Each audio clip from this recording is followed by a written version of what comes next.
Welcome traders to the next topic, which is market structure. Where we'll have a look over here on how market structure really works, what are ranges, what a BOS is, what the multiple time frame approach is, and how we will take our benefit out of this concept.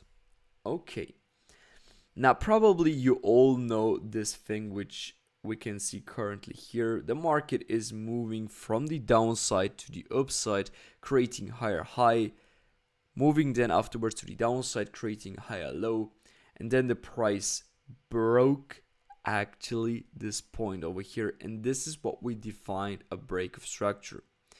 Now you will ask me right now, what is a break of structure? Is it a candle body close, or does a wick work as well? Now, this is a very good question, guys. So let me just map it out over here. So is it necessary that the market will close like this, right through this level? Or can we also use this kind of thing over here? The price will just wick above it, like this.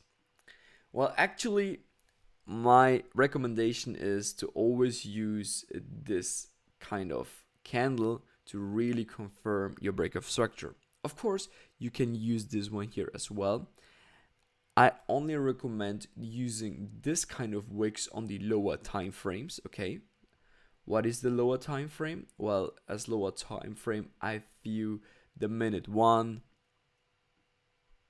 the minute 5, and that's basically it. Minute 15 I would not use for this kind of type of confirmations. The reason for that is because on the lower time frames, the hedge funds are bulling with each other to get the cheapest prices for buying opportunities, or the highest prices for selling opportunities.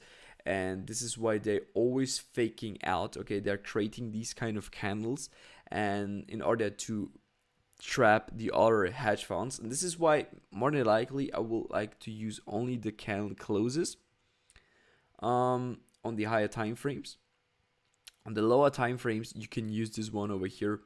As we already discussed, they're bullying with each other, so this kind of thing can of course be a confirmation as well. So it's more than likely here to fake out as retail traders as well, because we know, okay, a candle close is kind of the valid confirmation for it. But if we see something like a wick, then we'll just look at the chart and we don't know what to do. And this is why we don't have here certain rules for that. So of course you can do whatever you want. My recommendations are on the higher time frames to always look for that nice body candle close to confirm it, and on the lower time frames you can use the wicks as well. Okay, perfectly. Now we clarified this one over here. More than likely for the right BOS, we could also have another approach, which we will do in the future video. So you will find another video where I will go more into the depth about how I'm using break of structures as well. So this is kind of an advanced approach which I explained to you right now over here. But let's go back to the basics about market structure. The thing is, at the point when the market created over here this new higher high, so this is what the market did over here, what we expect afterwards is the price to create a new higher low. So you should always expect that thing. So don't expect right now, after the market has created over here a new higher high, your approach should not be, okay, price will now within the next movement will break it to the downside over here, and we will create here a new break of structure. This kind of approach is something which will not occur that often, like the price will more than likely create a new higher low. So the probability that the price will create over here a new higher low is much higher than creating a break of structure. So this should be always your approach. After you see the price breaking structure to the upside, creating a new higher high, you should expect a new higher low to be formed very, very soon. And now the next question is, where will the market create this higher low? Now for us, it's not important. Okay, we don't know where the market will do it. The retail traders will use this kind of thing over here. They will use the Fibonacci using their 0.618, and after the price will not respect the 0.618 and the price will go down lower, then they will look for short opportunities. And this is something super wrong, guys. So never do this kind of thing. We do not use Fibonacci like this. Okay, me personally, I never use Fibonacci. I just use the 50%, which is a mathematical issue. But for the market structure, what I use is only the understanding that the market could go maximum till this previous higher low. So till this level over here, the market did not broke structure, and the market could go down to the downside till the higher low, and you will see the market doing this very often. And with this kind of approach, you have the best and highest win rate in order to get the highest risk reward possible. So this is kind of my approach always. When the price is at a higher low, I'm always looking to get involved into a buying positions over there. Because the thing is, if you will look, for example, here at an POY, so let's say you define a POY over here, the thing is, you could get involved into this trade, but the price could still target the POY over here.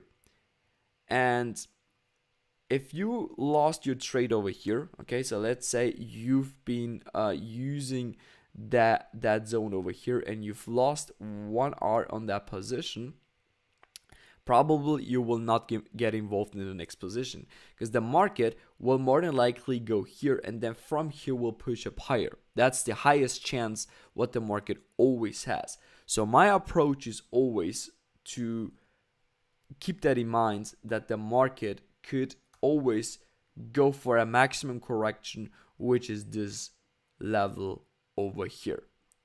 So always keep that in mind. Okay, market can go down till maximum the zone over here. And now the most important thing, on the way till the downside, the market can do whatever he wants. So it could go up higher like this, lower like this, creating structure here. This is kind of the thing where the most of the traders will lose, because they will see here and they will define this kind of thing over here as a break of structure. And after you have your break of structure over here, they will think of, okay, the market will be bullish, but what the market in reality will do is another drop to the downside, and then they will be confused, and they will say, okay, now I will look here at my next POY to go get involved into a short, and what the market will do is then this one over here, breaking structure to the upside over here. Then they will say, yes, very nice, now I will get involved into my buying position. What the market will do then is going all the way to the downside, clearing out the other position as well, and then at some point it will go from here to the upside. Okay, so it broke structure here to the downside, faking out you here as well, that you get involved on the other thing. And what I've drawn out over here is the lower time frame. Okay, the red line is the higher time frame, and this one over here is definitely the lower time frame. So let's mark this blue. Let's mark this blue as well. And this whole trend over here is the red trend, the real trend. And this is what you always need to find out. So this is actually the lower time frame approach. So I'm going to save this for you for later. Super important. Okay, guys, that's basically it with market structure. So don't get trapped by institutions who are trying to give you here that break of structure, because you need to understand, guys, this is my range. Okay, always understanding it, this is my range, because at the moment when the price broke structure, it could correct all the way till the downside, and the market can do whatever he wants within this range. Okay, like I already drawn out over here, it can break structure to the upside, it can break structure to the downside. Okay, always like that. It could break it multiple times, and we do not care about it because the price could still the price will still go up if it is in a bullish range. Okay, so this thing over here is a bullish range. This here, bullish range, and the market could always go down till this higher low over here. Okay, so my approaches are always, like I explained to you already, to look for a POY exactly within this zones here, because you will always have here a POY, and this is kind of the highest risk reward ratios that you can see. And also from here you will see price moving extremely strongly to the upside. Okay, so don't get faked out by these fake break of structures. Okay, these are really fake break of structures. Well, that's kind of it from a theory perspective. Now, how can we actually get the best confirmation for it? Well, I explained it to you already, to get involved at this low price over here. But what's also important for us is actually to understand how the other time frames are aligning with each other, because the prices here will also give you, within the lower time frames, will also give you new ranges. And this is how we can define these ranges as well, because you got, for example, here a range. You got here a range, right? So your approach within the market is moving here currently to the downside, is that the price could go to your POY over here to bring the price lower into your POY that is located over here. And that's it, okay?